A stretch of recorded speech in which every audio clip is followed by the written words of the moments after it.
The Sissy Squat. So this is a real powerhouse of a leg movement for body weight strength training that really strongly accesses the quads. So for the deep version of this posture, right, what you're eventually leaning towards is you're trying to get the knees all the way down to the floor and all the way back up. I didn't go all the way down, it's not important. So what's really most important here, there are three elements. One is the hips are always in an open position with the glutes engaged.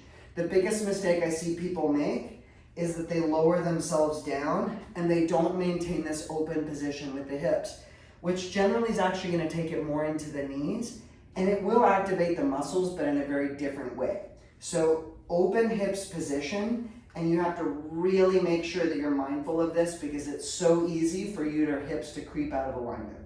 So essentially there's a straight line from the knee through the hip, through the chest. And so if you watch me do this again, you can see that.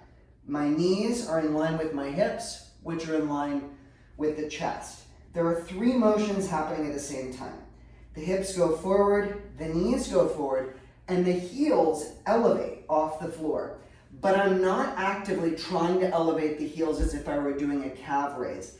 The elevation happens because the knees are going forward and the chest is leaning backwards. Three actions that are kind of counteracting each other at the same time.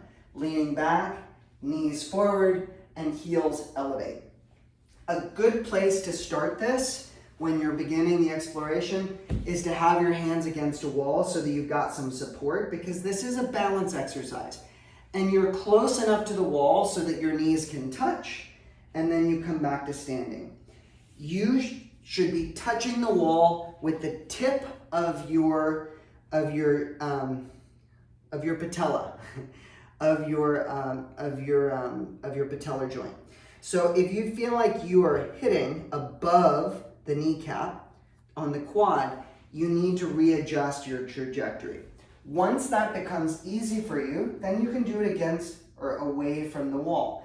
Generally, the eccentric or lowering phase is slower and the up phase is faster.